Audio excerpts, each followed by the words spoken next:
So, ito na nga yung part 3 ng pagtuturo natin kung paano nga ba ninyo maiilabas ang inyong pera sa SPayLater at inyong magiging cash. So, pag meron ka ng My Business account, siguraduhin mo, sinasabi ko sa'yo na talagang tanda mo ang iyong numero pati ang iyong password at i-update mo ito para mapasukan ng pera kasi kung hindi rin to updated, dahil hindi rin mapapasukan ng pera galing sa Shopee.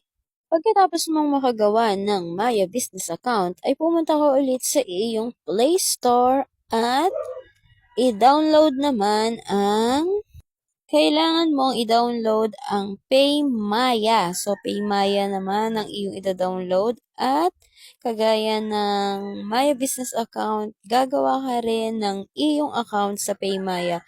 Oops, wag kang mamroblema kasi mabilis lang naman gumawa ng account sa PayMaya. Parang Facebook lang. So, kailangan mo ulit i-update para mapasukan ng pera. Kapag nakapag-download ka na ng PayMaya ay mag-start ka na gumawa ng account at kapag may nakita kang referral code baka pwede namang ilagay mo ang aking referral code.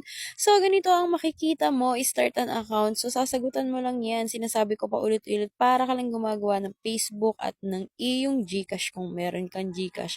So, dito, isasalin ang pera galing sa PayMaya business account.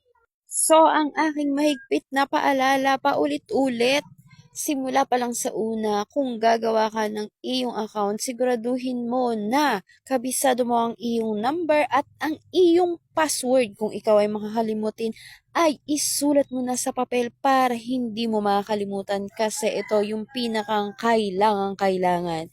Pagkatapos mong gumawa ng PayMy account, ay i-update mo rin kaagad ito para mapasukan na agad ng pera galing SPayLater.